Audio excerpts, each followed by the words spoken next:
लोग हर मोड़ पे रुक रुक के संभलते क्यों हैं? लोग हर मोड़ पे रुक रुक के संभलते क्यों हैं? इतना डरते हैं तो फिर घर से निकलते क्यों हैं? नमस्कार, आप देख रहे हो टारगेट विद के। ऐसे बहुत से व्यक्ति हैं जो घर से निकलते भी हैं और हमारे लिए बहुत कुछ कर जाते हैं। आज हम ऐसे ही एक महान शख्सियत राहुल शांकृत्यान जी का लेसन है 9th क्लास के अंदर लाशा की ओर, वो पढ़ने जा रहे हैं। जैसा कि आपने पिछली क्लास में देखा था कि हमने राहुल शांकृत्यान जी जो हिंदी साहित्य के प्रमुख स्तंभकार, हस्तकार, शिल्पकार कह सकते हैं, घुमक्कड़ स्वभाव के थे, जिनका जीवन परिचय हमने पढ़ा था। अब इनका एक लेसन है 9th क्लास के अंदर, पाठ है लाशा की ओर, जो इन्होंने यात्रा वृत्तांत एक विधा है उसके रूप में लिखा है। तो लाशा की ओर राहुल शांकृत्यान द्वारा रचित यात्रा वृत्तांत है, जिसमें लेखक ने अपने तिब्बत की यात्रा का वर्णन किया है। और तिब्बत की यात्रा का जो वर्णन करते हुए उनके सामने उनके जो अनुभव उन्होंने हमारे साथ शेयर किए, वो एक वीडियो के माध्यम से मैं आप लोगों के सामने रख रहा हूँ। आशा है आपको क्लास या वीडियो पसंद आएगी और आपको ये जो चैप्टर है 9th क्लास का सेकंड चैप्टर लाशा की ओर, ये आपको समझ में आ जाएगा।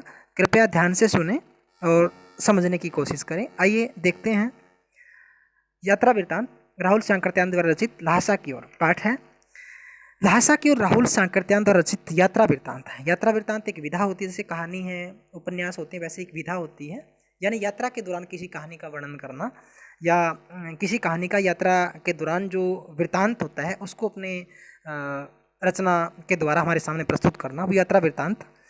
वृत्तांत मतलब वर्णन करना, यात्रा का मतलब यात्रा के दौरान, जिसमें लेखक ने अपनी तिब्बत यात्रा का वर्णन किया है। लेखक नेपाल से तिब्बत जाने वाले मुख्य मार्ग से लाशा जा रहे हैं।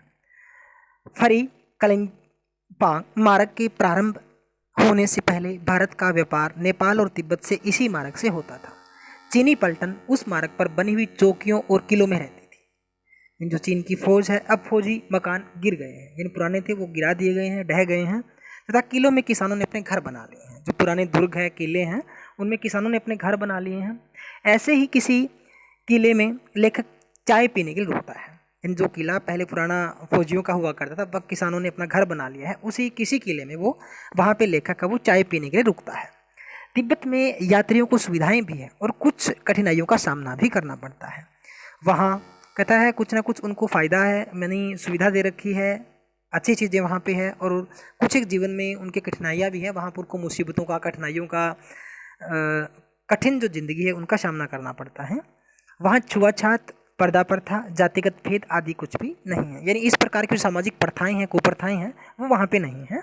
सब कुछ आसान है। वैसे यात्री घर के अंदर जाकर, यानी जो भी व्यक्ति वहाँ यात्रा करता है, घूमने जाता है, वो वहाँ कहता है कि घर के अंदर तक जाकर घर की जो बहुएं हैं अथवा सास को चाय पकाने के लिए कह सकता है, यानी घर की किसी भी स्त्री को वो जा करके खाने पीने या चाय इत्यादि के लिए कह सकता है।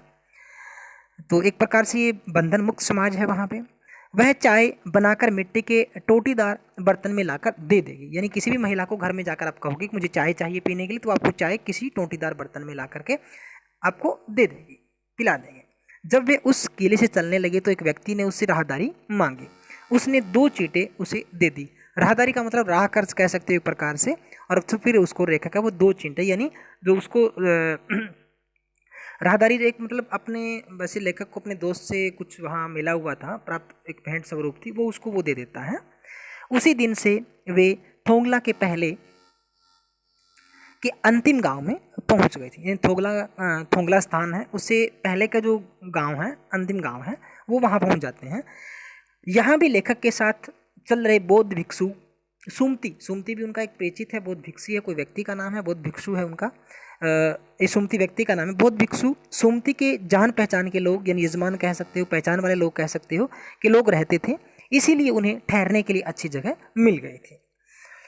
अब लेखक और उसके साथी को बहुत मुश्किल डांडा थोंगला पार करना था, यानी ऐसा दुर्गम स्थान कह सकते हो जहाँ ऊंची चोटियाँ हो, ऊंचा स्थान हो, ज़मीन से काफ़ी, जिसको पर्वत पठार के आकार का आप कह सकते हो, इन ज़मीन से ऊपर उठा काफ़ी ऊंचा भाग, उसको ये संज्ञा दी गई है डांडा।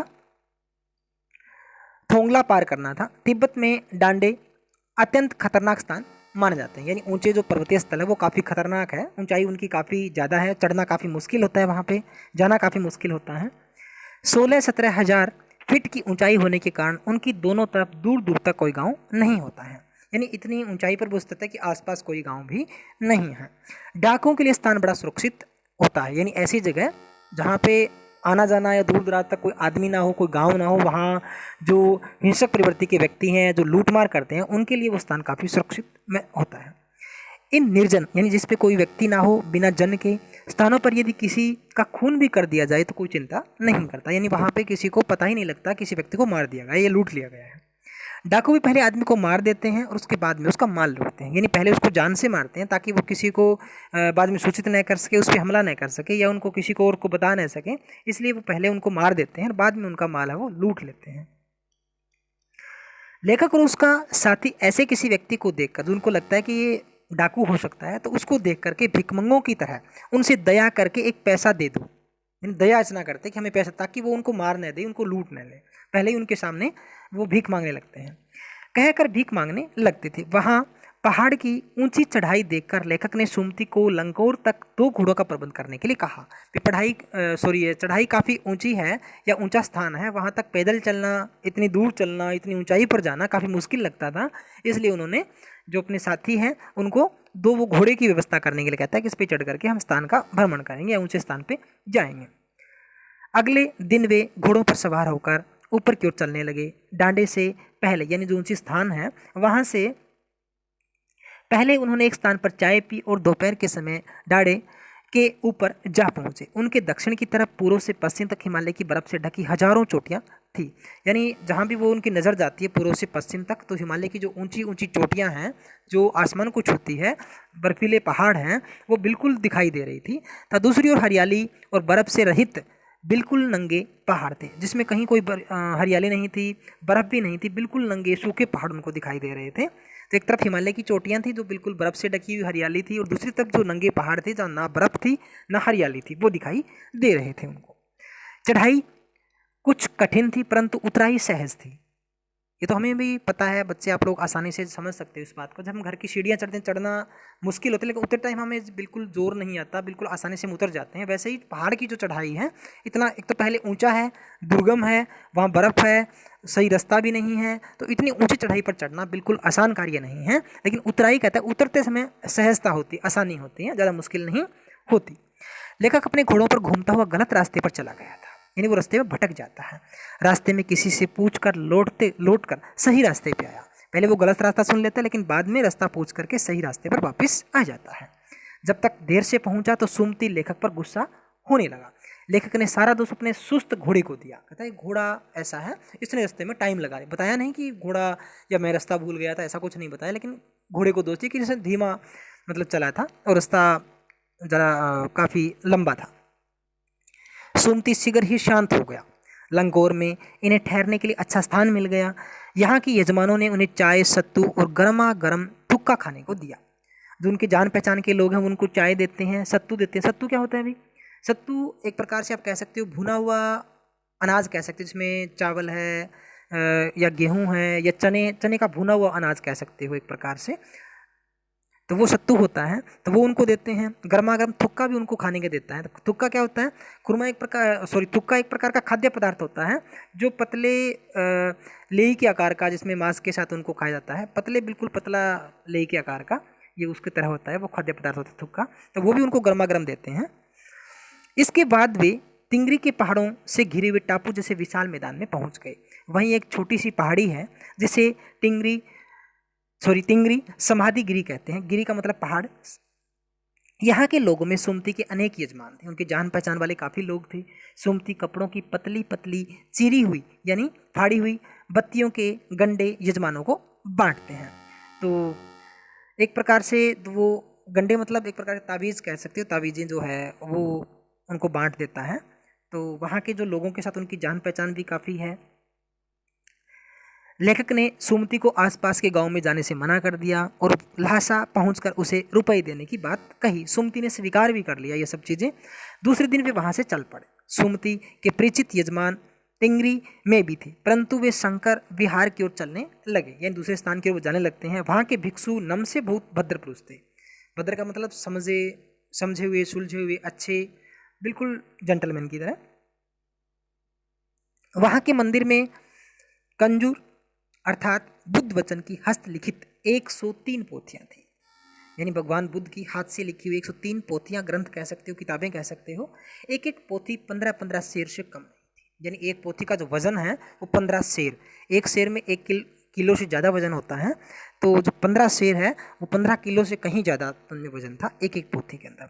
सुमति आसपास की यजमानों से मिलने चला गया और लेखक पोथियाँ पढ़ने लगता है, तो बुद्ध वचन की जो हस्तलिखित जो पोथियाँ उनको पढ़ने लगता है। अंत में भिक्षु नमसे से विदा लेकर वे अपना सामान पीठ पर लाद कर चल पड़ते हैं।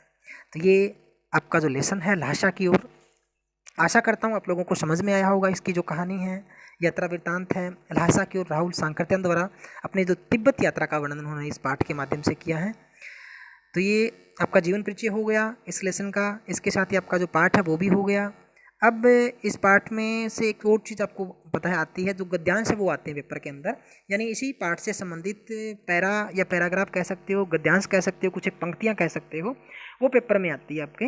जैसे यहाँ पे गद्यांश दे रखा है, आसपास के गांव में सुमति के कितने भी यजमान थे, कपड़े की पतली, जो अभी पढ़ा था हमने वो सारी बातें इसके अंदर, ये आपको 5-7 लाइनें दे रखी है और इसके नीचे भी क्वेश्चन है। जैसे पहला क्वेश्चन है, लेखक किस स्थान के आसपास के गाँव की बात कर रहा है, वहाँ की क्या विशेषताएं हैं, यजमान किसे कहते हैं, यानी ऐसा जो ऐसे क्वेश्चन है वो ऐसे ही पैराग्राफ से आपको छांटने होते हैं या लेसन के आधार पे आपको उत्तर देना होता है। इसमें एक क्वेश्चन ये भी बना सकता है कि जो प्रस्तुत जो गद्यांश है उसके पाठ के लेखक का क्या नाम है, पाठ का क्या नाम है। तो पाठ का क्या नाम है, पाठ का नाम लहासा की ओर है, लेखक का नाम श्री राहुल सांकृत्यान जी है। तो ऐसे पर्सन भी इसमें आ सकते हैं। तो इससे संबंधित पर्सन है ये सारे के सारे, आप देख सकते हो। इसको ज़्यादा इसको मैं पढ़ के नहीं बताऊँगा आपको, पाठ से बिल्कुल पाठ से उठाया गया है गद्यांश ये, और इसी के सारे क्वेश्चन हैं और इसी के अंदर से इसमें आंसर छांटे गए हैं। आप इसमें बिल्कुल रट्टा न मारे, बिल्कुल सेम आपको ये लिखने की ज़रूरत नहीं है। आप पाठ के आधार पर क्वेश्चन का उत्तर दे सकते हो, लेकिन टू द पॉइंट जो बात पूछी गई है वही आपको उत्तर देना है। कम से कम शब्दों में दीजिए, क्योंकि इस तरह के क्वेश्चन है वो 1 नंबर का एक क्वेश्चन आता है। 1 लाइन में दे दीजिए, मैक्सिमम आप 2 लाइनों में इसका उत्तर दे सकते हो। इससे ज़्यादा बड़ा प्रश्न आपको नहीं बनाना, इसका उत्तर नहीं बनाना। या अगर 1 या 2 शब्द में दे सकते हो तो अच्छी बात है, लेकिन कई क्वेश्चन ऐसे होते हैं जिसको 1 लाइन में लिखना पड़ता है या 2 लाइनों में लिखना पड़ता है, तो ऐसा भी आप कर सकते हो। एक और आप गद्यांश देख सकते हो इसी तरीके का, तिब्बत की जमीन बहुत अधिक छोटे बड़े जागीरदारों में बंटी है। इन जागीरों का बहुत ज़्यादा हिस्सा मठों यानी विहारों के हाथ में है। अपनी अपनी जागीरों में हर एक जागीरदार कुछ खेती खुद भी करता है। तो ये भी एक गद्यांश है, इसी की लाइनें दी गई हैं। तिब्बत में ज़मीन की स्थिति कैसी है, किस प्रकार की ज़मीनें हैं, खेती का प्रबंध कौन करते हैं, बेगार से क्या अभिप्राय है। तो बेगार उन व्यक्तियों को कहते हैं जो बिना किसी निश्चित परिश्रम के लिए काम करते हैं, यानी जिसको काम के बदले में कुछ पारिश्रमिक नहीं मिलता, मेहनताना नहीं मिलता, कुछ उनको बदले में कुछ नहीं मिलता, फ्री ऑफ कॉस्ट जिसको कह सकते हो आप प्रकाश।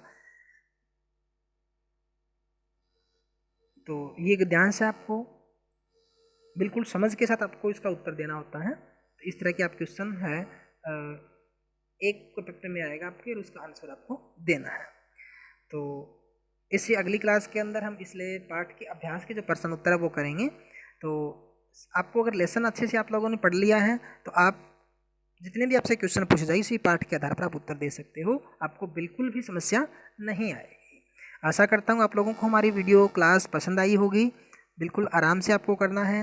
हिंदी व्याकरण की अगर आपको कोई भी क्लास देखनी है तो प्ले लिस्ट में जा कर के आप हमारा चैनल टारगेट विद के इसकी प्लेलिस्ट में जा कर के हिंदी वीडियो, इसमें प्लेलिस्ट में हमने अलग बॉक्स बना रखा है, उसके अंदर हिंदी की जो व्याकरण की वीडियो है वो सारी की सारी आपको वहाँ मिल जाएगी। कुछ एक नई वीडियो बनेगी तो वो लेटेस्ट वीडियो आपको मिलती रहेगी।